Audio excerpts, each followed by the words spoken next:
Hello, everybody. It's Max with Crypto Talk now.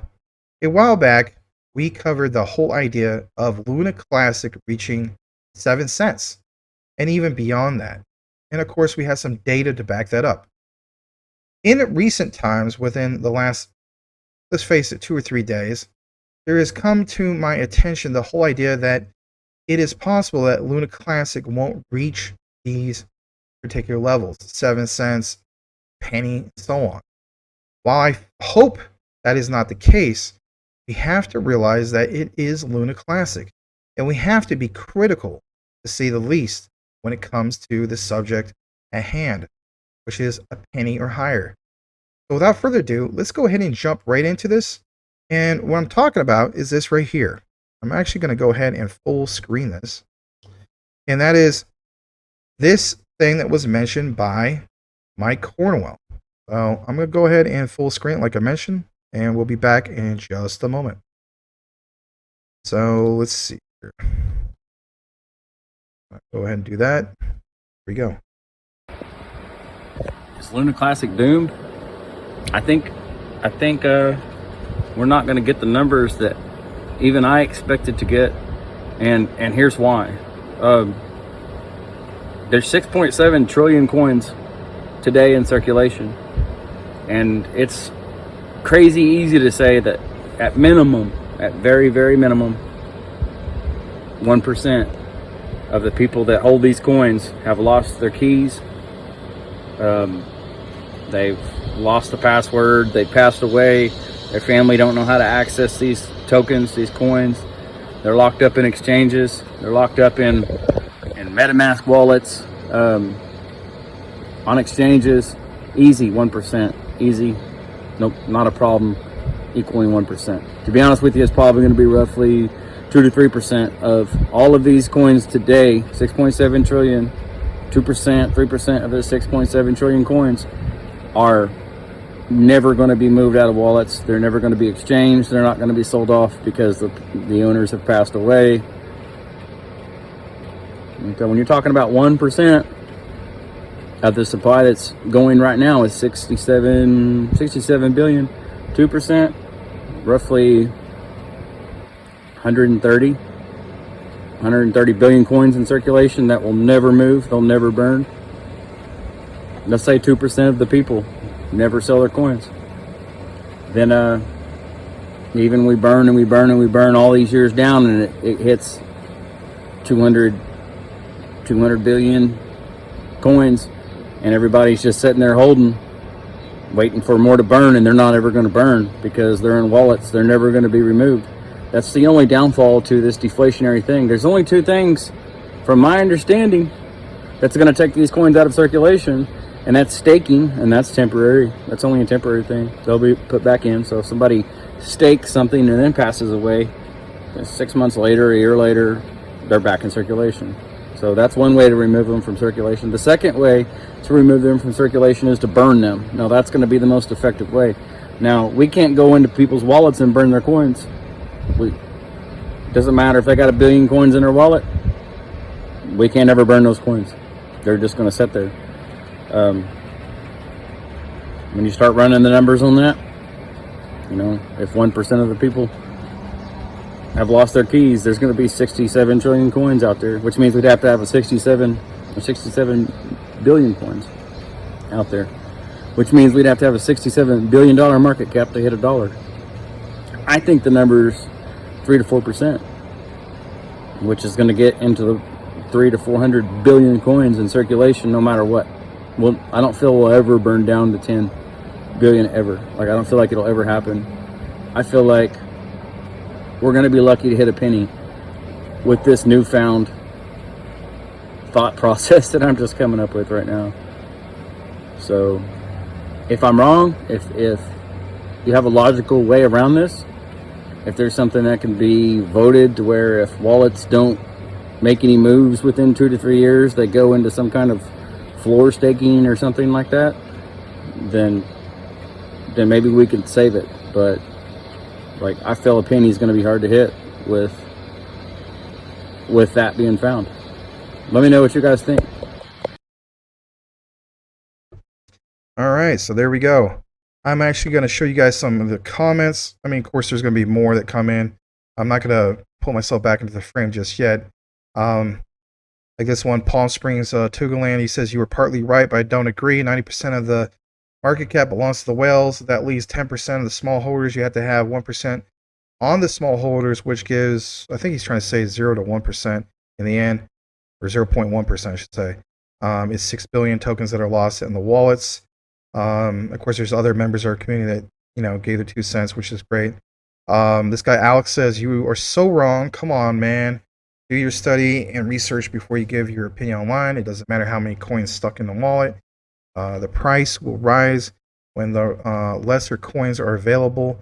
Burning wallet and burning wallets. I don't think that's what he was trying to say. Where coins are stuck are all out of circulation.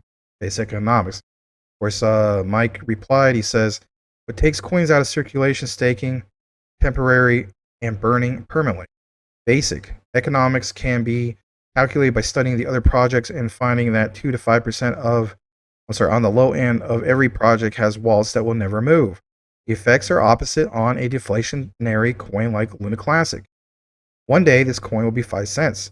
The top holders owning 90% of the project will be dead or unable to access their wallets." I mean, he makes a very valid point, to say the least. And of course, Calvin Chan came in. He says, "Hate to burst your bubble, Alex, but is you that is wrong. A wallet where the coins are stuck due to someone forgetting the access keys is still regarded as in circulation." And guys, it's just that, I'm gonna come back in the frame here actually. I feel it's, basically just that, the Alex and of course Mike make a perfect point, to say the least, in regards to all that. It's basically that in itself. It's like, you have, for instance, back in the day, I know it's a Shiba Inu example, but I'll use it in reference. Shiba Inu, if you stake for a month, you do flexible staking. So you could basically, uh, you know, uh, come right back into it anytime you want. That's the beautiful thing about flexible staking. But on the other side of it, it's like you're getting the very lowest APR. But for those that staked for 2 months, well, that you had to commit to that.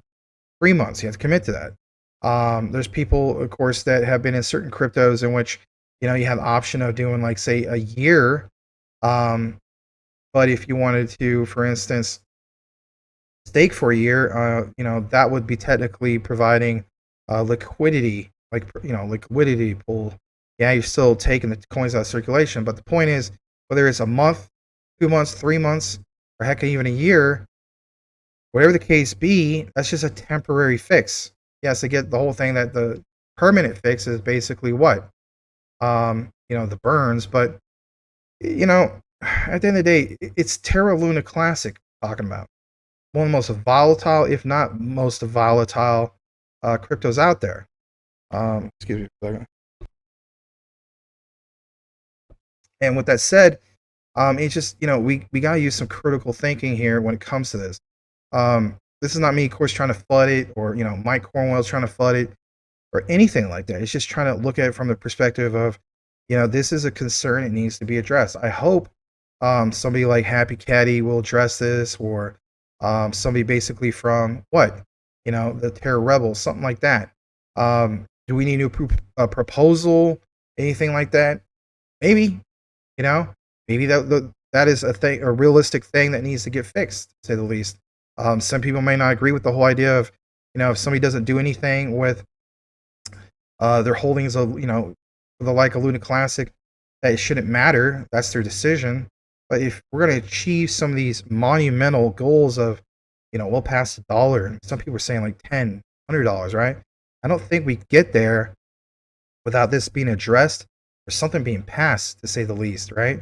Where you don't do anything at all with it, zero, for like, say, maybe 2 years, 3 years, that it needs to be moved. Again, people might not agree with that, but anyway, um, that is the reality of crypto, not just Luna Classic, but crypto in general. All right, so going on a little bit more, there is some good news. So, like you see right here, Luna Classic says, looks like all exchanges that allow Luna Classic will accept the 1.2% burn tax It should go into effect on or after September 12th. This was posted today, August 28th. By the time you guys see it, it might be the next day, but nonetheless, there you go. It says, I would like to see Coinbase relist the wrap Luna Classic and stop listing value list projects for those interested in the Luna Classic project. I couldn't agree more. Don't even get me started about the whole thing with wrap Luna and how the likes of Coinbase violated the whole, particular smart contract. Look into yourself. I know it's opened up a whole other can of worms, but it's an ongoing problem that needs to be addressed that nobody is addressing. And if needed, we might dive more into that, or we might talk about more on the actual live show. I see also this. This is a classic meme. Let's face it. In this case, it's for Luna Classic. You know, uh, Luna Classic now is at 0.00013. Basically at the time that this was made, and then all the people are going to be in line for $1. The way it is with everything, right? Currently speaking, I'm gonna refresh this actually. The overall crypto market cap has gone way, way down. Jerome Powell came out with that announcement, like an 18-minute long speech, roughly. He just opens his mouth and the market tanks. Stocks, crypto, you name it, right? So we're now at 945 billion market cap, well below trillion. You look at the likes of Classic, sitting at 0.0001263. A lot of us, of course, were hoping that this was going to have a great pump. We did see a decent pump the last couple days, and then now it's kind of flat, and if anything, you see the likes of this, the volume is down 40%, so on and so forth. But I still feel as though we can get to where we need to be, and it's just going to take some time. So while everybody was hoping that the 26th was going to be the big monumental day, let's face it, it wasn't. People, of course, were going to dump some of their earnings in the short term and not going to be around for the long term. But with that also said, it's just how it goes in crypto. So I think the next big step, of course, is for us to see what's going to happen post September 12th. Go from there. If there happens to be new proposals or any great ideas, we'll have to wait and see how that goes. Nonetheless, guys, that is the latest in regards to Luna Classic. Let me know what you guys think about what Mike, Crypto Mike, aka Mike Cornwell, has brought to our attention. With that said, everybody, thanks for watching today's video on Luna Classic. Like, comment, subscribe if you haven't done so already.